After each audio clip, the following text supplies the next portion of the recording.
Hi, welcome to the Week 8 lecture. This week I'd like to talk about substance abuse and prescription drugs. When you do a search on addiction and prescription drugs in the library, you'll see a large number of hits with a lot of current articles dedicated to this topic. Matter of fact, this topic is in the news, I think, every week in the national news. Maxwell described the addiction to prescription drugs in the U.S. as an epidemic. I also remember in this past year, during the presidential election, there were several states, I think New Hampshire was one in particular, that identified addiction to prescription drugs as one of the top problems in the state that they were concerned about. Maxwell continued to describe problems that were contributing to addiction to prescription drugs, and one was marketing strategies by pharmaceuticals. For example, have you ever noticed how many pharmaceutical commercials run on TV?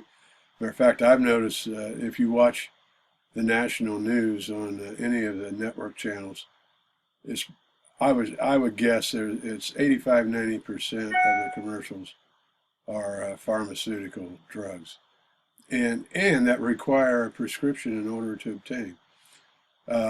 She also stated incorrect practices in prescribing, and doctors claimed, at least in the early days, they were taught that opioids were not addictive, and so they would freely prescribe them. A variety of drug sources, both legal and illegal, so prescription drugs contribute to the problem as well as illegal drugs like heroin. Belated government responses, and an increases in the number of prescriptions that have been written. For example, Maxwell even talked about the aggressive marketing of OxyContin while minimizing the risk of addiction. I know there was Kluger described a case study of it was a teenage boy, I believe it was age 13, who had become ill with cancer. And it was quite serious illness. So the treatments were painful, and OxyContin was used to treat the pain. And after 4 years, by age 17, this boy was very fortunate to have overcome his cancer, but was now addicted to OxyContin. And then, unable to get OxyContin following the remission of his cancer, turned to heroin. And Maxwell described this as a stereotypical case study of heroin addiction today. Kluger reported the Center for Disease Control since 1990 stated the number of prescriptions for opioids had increased by a factor of 10. So that is a lot. 1 month in 2007, 3.7 million people filled legal prescriptions for painkillers. And during that same month, over 5.2 million use prescription painkillers for non-medical reasons, including just recreational highs. There were 6,000 deaths in 1990 to accidental drug poisoning, and this grew to over 27,000 by 2007. So it kind of shows the exponential rate of increase in the problem. The Office of National Drug Control Policy reported a 20% increase in deaths due to overdose just since 2006. And this was reported in 2014, so I figure that's an 8-year period. Pain clinics today, not all, there are some pain clinics today that specialize in writing legal prescriptions for painkillers without the consequences of addiction.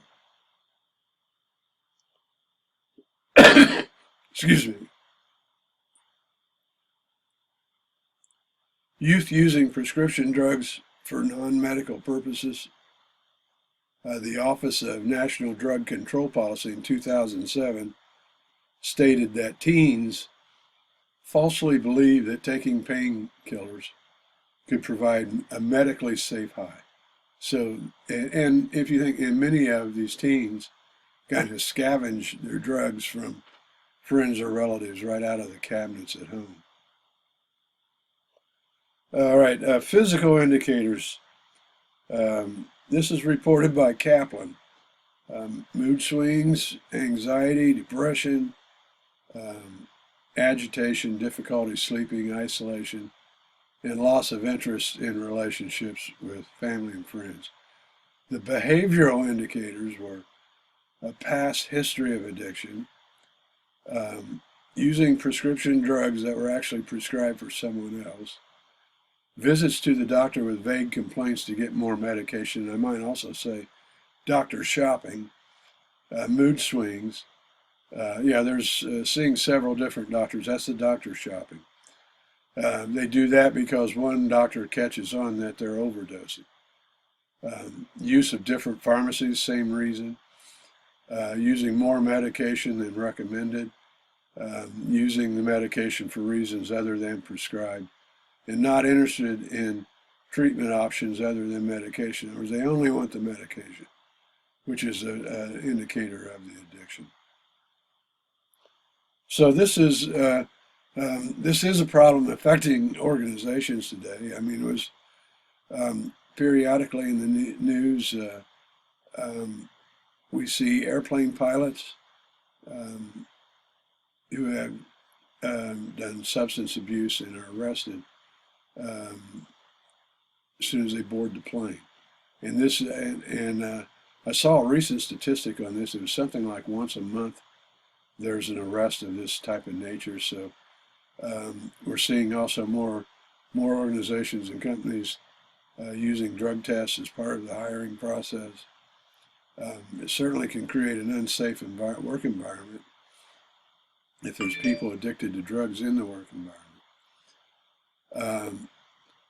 So pharmaceutical companies are aggressively advertising prescription drugs on television. So people see this, put pressure on their doctors to prescribe it. And the pharmaceutical industry lobby spends over $250 million a year to influence government. And they're very successful at that. And that's to keep their profits high and to avoid regulation. The proposed Trans-Pacific Partnership involved the U.S. Advocating to protect high prices of prescription drugs worldwide. So the government basically was advocating on behalf of pharmaceuticals. And then if you think about it today, more states are legalizing marijuana. So there's a renewed dialogue on its use and the potential for it to lead to the use and addiction to more harmful illegal drugs such as heroin. Even though that by far the prescription opioids seems to be the number one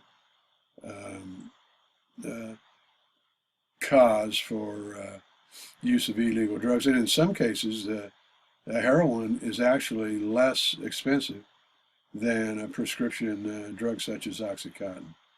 So this is something that I think we're going to see organizations putting more scrutiny on and having to deal with as they run into problems with employees. And these are employees from all walks of life, all demographics, and in many cases,